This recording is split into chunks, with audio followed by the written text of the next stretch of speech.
Hello, I'm so glad you're here with me today. I'm working with the Peaceful Days workshop kit from Stampin' Up to create a double page layout inspired by a snowy hike my husband James and I took in the winter of 2023. I have been loving this kit. I've already made a layout with it, and honestly, I'm thinking it might be time to order more of just the beautiful pattern paper. I usually stick to the workshop kits. I like the extra punch outs and stickers they come with, but this collection is also available with just a sticker sheet. You can find that on page 47. Stampin' Up calls this scrapbooking from scratch. So you can grab just the paper and sticker sheet if that's more your speed. Now, I'm still pining for more of those tree stickers. I did use them up on my last layout. Haha, pining. That same page also shows the two-tone cardstock bundle. This is a great way to grow your collection. Plus a stamp set designed specially for scrapbooking pages. Workshop kits are perfect for dipping your toes in if you're new to scrapbooking. Or if you're like me, you love all the extras. But now I'm kicking myself for not grabbing both. I'm starting with white willow cardstock. I've got 4 photos to work with. Now my favorite, the selfie of James and me, is going to go on the left. It measures 4 by 5 1/4. Then I have a 4 by 4 3/4 photo for the right. And then I have 2 more 3 by 4 photos, 1 landscape and then 1 portrait for the right. Now that I've placed my photos, I can pick the pattern paper. This DSP is definitely one of my favorites. This was used to create design 2 in the guide, and I think I would like to recreate it. I'm going to set aside a couple of the pattern papers, that flower print and one of the Secret-See one-sided specialty papers with that layout in mind. So starting with my scraps for today's layout, of course, my 2 favorites have to be on the same sheet. So I'm definitely using this one. And let's see, what's on the other side of this one? Oh yeah, that's lovely. I really like that. That would look great with my photos. The colors echo the sky. Now I know that there is a crumb cake pattern here too. This one, that's a full sheet, and I know I've cut into one already. There it is, a perfect match to the rock tones in the photos. Use up those scraps first, then cut into the full sheets. And looking at this Secret-See specialty paper, the workshop supplies 2 sheets of that. So I might just add a hint of that as well. Not sure what I'm going to do with this one yet, but I will keep it close by for now. I can cut this scrap in half to use as bookends on each side of the layout, stretching what I have while creating symmetry. Then I'll place the cloud cover DSP beside that, maybe like a narrow strip on the left and then a wider one on the right for more impact.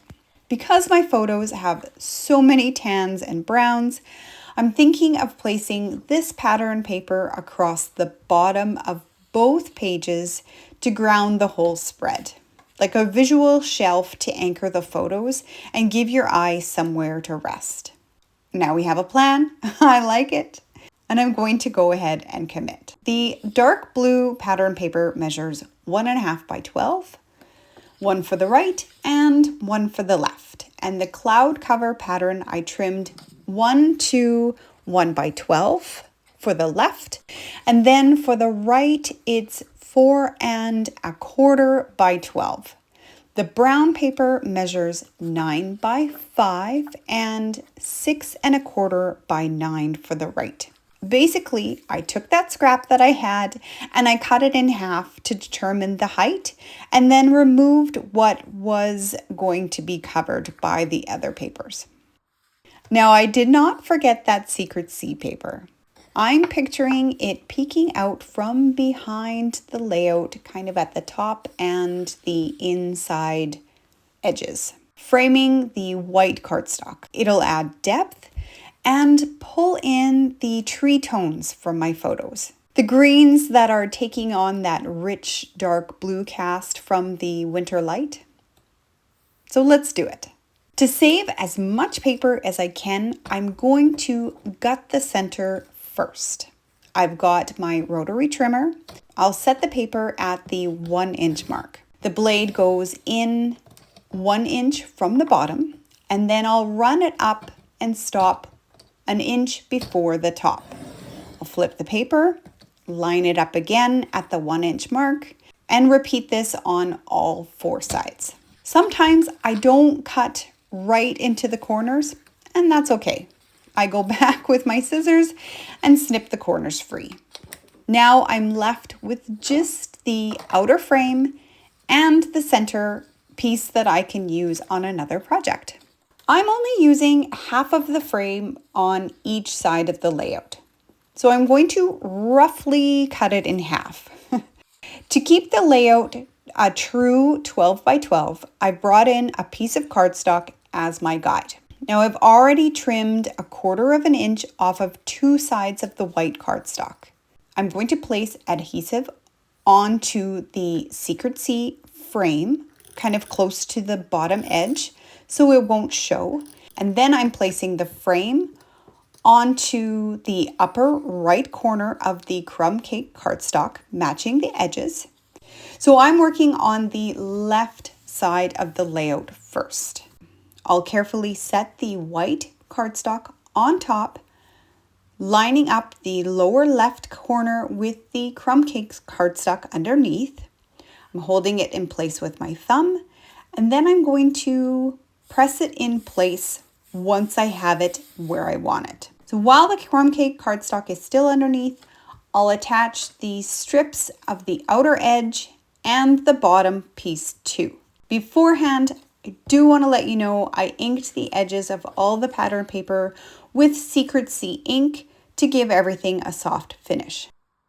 Before I attach the rest of the layers, I want to add some snowflake detail to the white cardstock. I've got an invisible line here, kind of where the pattern paper will cover later. I'm bringing in my photos back to kind of get a check of their placement. I'm planning 3 large snowflakes on this layout. One peeking from behind the photo on the right, another one in this open area on the left, and then a third lower down, mostly hidden under the focal photo. So this is the Snowy Details bundle. I have the stamps, the dies, and the stencils, or masks, as Stampin' Up likes to call them.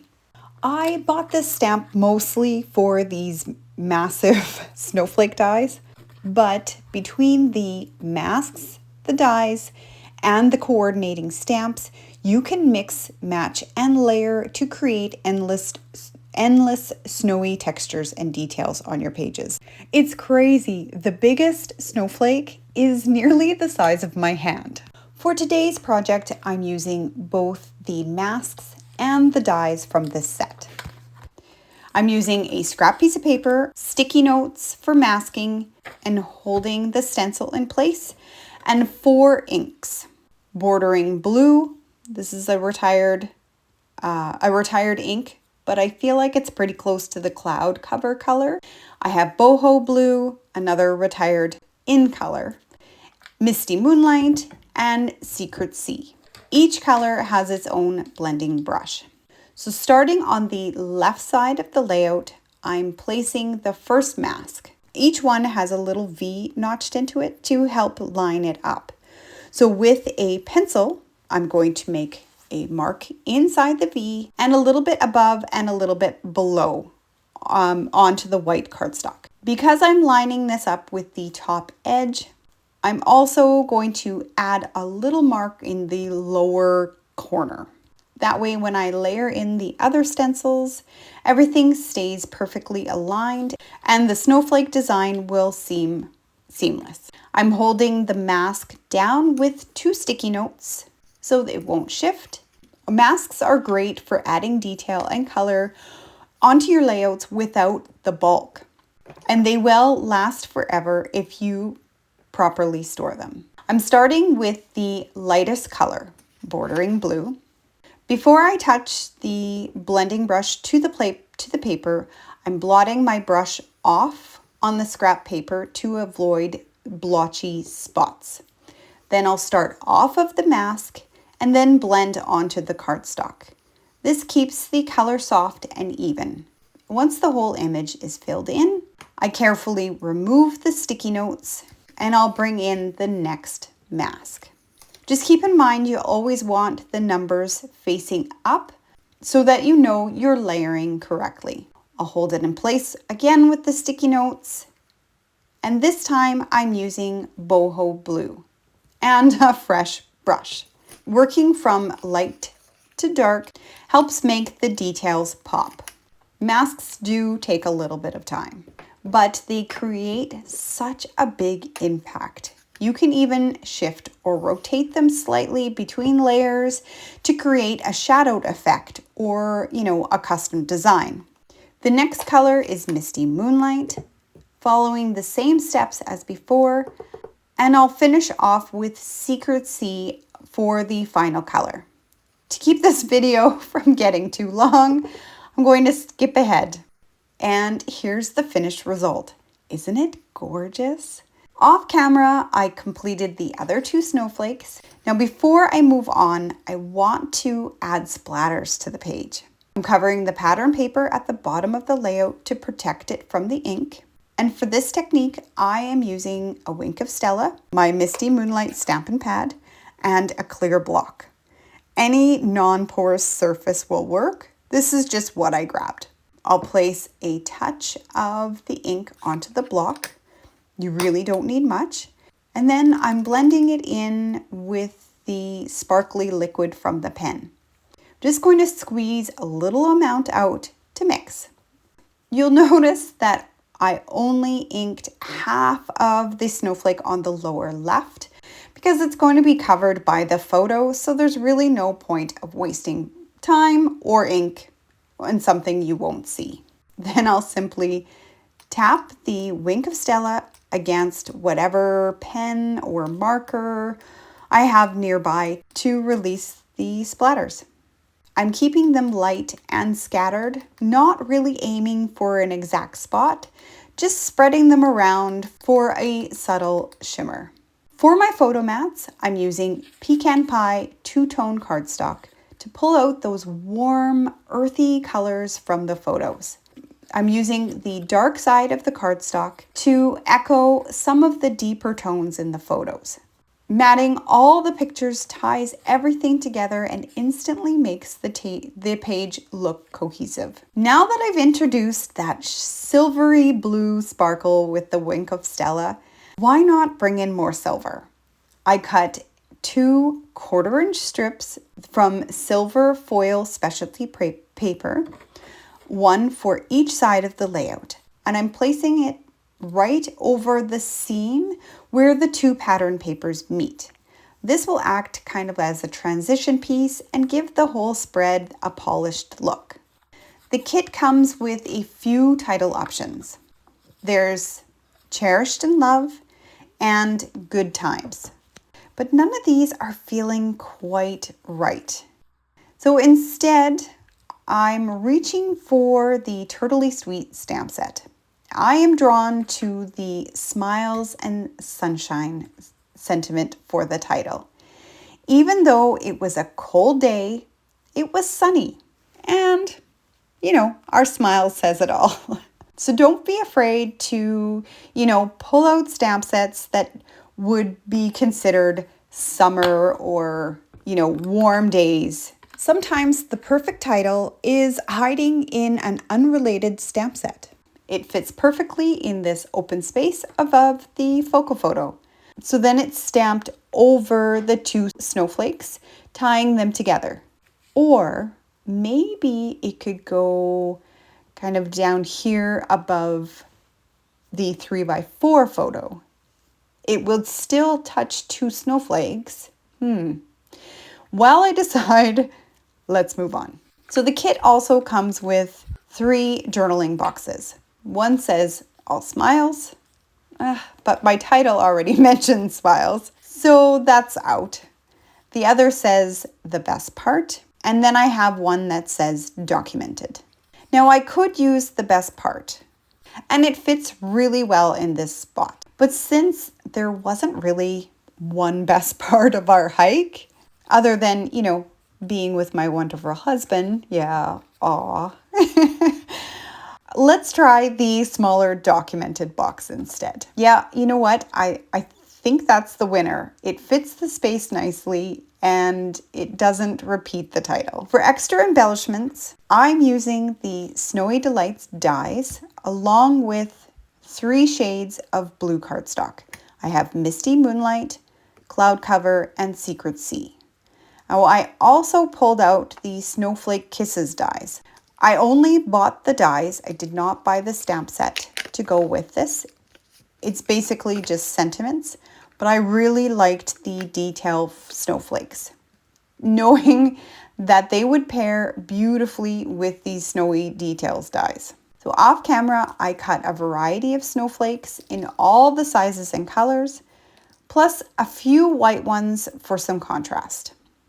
I'm envisioning a cluster of snowflakes in the lower left, then some on the right, and maybe more kind of up above the focal photo. Now, if I was to shift the title down and move a few items over, I could place a snowflake up top.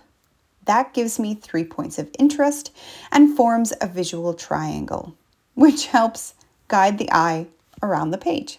My journaling box felt a little lost on the layout, so I cut a mat from Secret Sea cardstock, and that did the trick. To repeat the color on the left side, I cut a mat for the focal photo as well. You may have noticed I cut a snowflake from the middle of it. Nothing wasted, and no one will ever know. That really makes the photo pop. And it's hard to see in the picture, but the winter jacket I am wearing is actually blue, so the color ties in beautifully. Now it's time to stamp that title. I'm using Secret Sea ink because the darker blue will show up quite nicely.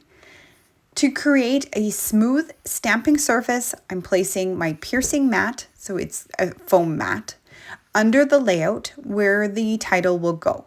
Using a clear block about the size of the stamp, I'll press down on the stamp to pick it up, and then I'll make sure that there isn't any air pockets between the stamp and the block. I recommend stamping onto a scrap paper first to practice. I'm a little nervous because I'll be stamping directly over all the stenciling work I've done. Okay, I'm ready. So I'll make sure the block is free of stray ink. I'm going to re-ink the stamp so that it's well covered. And then I'm going to stand up for better view and a little bit more control of the pressure. I'm going to line that up, hold my breath, hold it there for a few seconds with some light taps to make sure that it has even coverage, and lift. That did not go as planned. So without re-inking, I'm going to try lining the stamp back up off camera, and I'll see if I can get the rest of the ink to transfer. It's better, but still not perfect. Now I was going to try lining it up again, but then I remembered my blender pen. So since I already have ink on the stamp, I can just dip the pen into that and blend in to fill in the gaps. That should do the trick. Now, alternatively, if you had the coordinating color, you could use the Stampin' Write markers, but I don't have those on hand. The kit includes some circle elements, so I'm tucking one under the photo on the far right. Using the leftover ink from my sponge, I'm inking the edges of the punch out to give it a little bit more dimension. This creates a landing spot for my cluster and introduces one more pattern paper. To repeat that same pattern paper, I'm using scraps left over from from my previous layout. This is one of the specialty background papers, which is only one-sided. You don't have to repeat every pattern paper on both sides. I mean, you know, it's your layout. You can do whatever you want. But since I had them, this gives me the perfect opportunity to use up these scraps. As far as embellishing, I started by placing one large snowflake in each cluster area. Then I'm going to scatter a few of the smaller ones around them. The Snowy Delights dies have layered elements, so to help one snowflake stand out in the lower cluster, I cut an extra layer from white cardstock. I'm going to tuck them both under this photo. Now, I couldn't resist the Stay Warm stamp set. This set is reversibles, which means each stamp can be stamped on both sides for more versatility with color. So using my mini Misty, I'm stamping a toque, our Canadian word for a winter hat, and some mittens. Since these are reversible stamps, I'm stamping with the flat side first. Picking them up with the door, I'm going to adjust the cardstock so that it sits right in the corner. Then I'm going to ink them up with crumb cake ink. Living in a colder climate where winter feels endless, I love having a variety of cozy winter themed stamps in my collection. I think this set is definitely a good investment because I know I'll use it on so many layouts. Cozy sweaters, hats, and mittens are my jam. So once the flat color is stamped, I'll clean off the stamps. I'm going to flip them to use the detailed side. I'll line them back up with the images I had just stamped. This time I'm going to stamp with Secret Sea ink. I've thought about using the Misty Moonlight color, but I think the darker tone of that Secret Sea is really going to show up nicely against the brown background. I'll readjust the cardstock back into the corner, holding it in place with the magnet. Just keep in mind your stamped colors will lighten slightly as they dry, so don't panic if they seem a bit dark at first. Since this set does not have the coordinating dies, I'll quickly fussy cut out the images. I'm thrilled with how these turned out. They're the perfect little accent for this layout. To repeat that crumb cake color on the upper right cluster, I cut a tag using a die from my stash, and I'm using the darker side of the cardstock. Then I cut a smaller tag from a tiny scrap of that specialty paper I had used in the frame.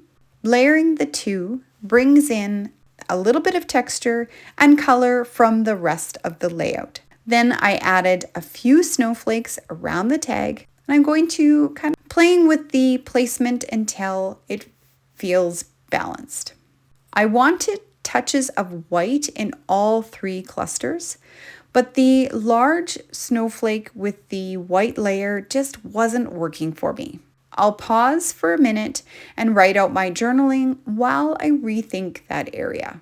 Pausing to journal is a great way to kind of reset your eye when something just feels a little off. So I stamped Life is a Beautiful Thing using the colorful season stamp set from my stash onto a white circle using crumb cake ink. While I stamped the sentiment, I also added a soft glow of the Misty Moonlight ink behind the words with a blending brush, and I inked the edges with Secret Sea ink. As you can see, that circle shape isn't perfectly round. I used the Spotlight on Nature dies. Once I have that part tucked under the photo, you won't even know. This ties in all those colors and gives me that touch of white that I wanted. I'm adding even more silver accents with the Metallic Textures rub-ons. This pack has both gold and silver, and I'm using the silver bursts Or, today they're going to be snowflakes. And I did roughly cut them out of the sheet, and then I'll cut them apart even more to scatter them easily, keeping them in groups of 3 where I can. And I'll place a few around my visual triangle to draw your eye across the page. These new rub-ons don't need, that old popsicle stick or whatever you had to use in the past to get them off the carrier sheet. Just a light fingered pressure works perfectly. These pictures were taken close to home. And even though I live in the foothills of Alberta, Canada, where we were reminds me so much of the Badlands with the hoodoo formations. On this beautiful Sunday afternoon, my husband James and I hopped in the truck and took a short drive to hike up to the hoodoos. The last time I had been there was a grade 8 camping trip. Don't ask me what year that was. Now, unfortunately, I don't remember the sandstone formations at all. So this time I made sure to take plenty of photos so that when we return someday, probably in another, how many years? Let's say 10, I can compare how much they've changed. As you can see, I'm using a very light hand to transfer them onto the layout. You don't need much pressure at all. Just gentle, even strokes with your finger to release them cleanly. On the other hand, I'm definitely needing a little help lifting those tiny pieces of the backing sheet. Thankfully, my Cricut spatula comes to the rescue. I really like the effect. The added sparkle brings such a nice touch to the page. To add a finishing detail, I'm adding a small border of dots along the crumb cake pattern paper to frame everything in. Off camera, I finished off the clusters with the adhesive back metallic gems in the silver color. I used the 2 different sizes, and then I tucked in some twine for the tags. I love how it came together. A little ink. I hope you can see the shimmer in those splatters from the Wink of Stella. A few snowflakes, all the layers the mask gave, and some fun metallic touches brought it all together. And I have to give a little shout out to my blender pen for rescuing my title. It really saved the day. I hope seeing my process gives you some ideas for your own pages. You could try some masks, maybe some rub-ons, or that cute Stay Warm stamp set on your next winter layout. Thank you so much for crafting along with me today. If you enjoyed this layout, don't forget to give it a like and subscribe to Nicole's Scrapbook Stories for more step-by-step process videos coming your way. You can check out still shots over on my Instagram, and I'd love to hear from you. What's your favorite winter embellishment? Snowflakes, mittens, or something totally different? Let me know in the comments below. If you're enjoying winter layouts, here's a playlist you can watch next. Until then, keep telling your stories one page at a time.